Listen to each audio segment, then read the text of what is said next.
We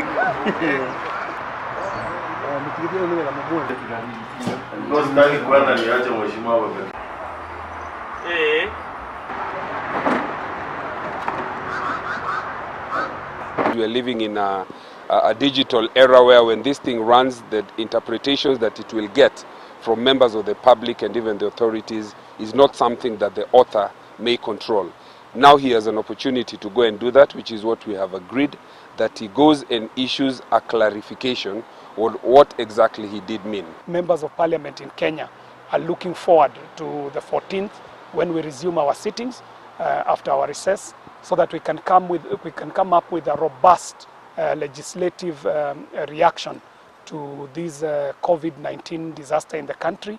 And to my mind, I think the Kenya COVID-19 bill is long overdue.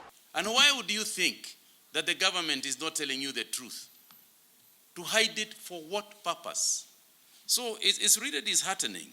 And for the record, we have 2,050 people currently in mandatory quarantine in 14 designated places in hotels and government designated places. So it's unethical really for anyone, and more so one purporting to be a leader, to mislead people for whatever reasons. You are special, you are not traveling. Hata sisi tunataka kufika mapema nyumbani. Tutajaribu dada.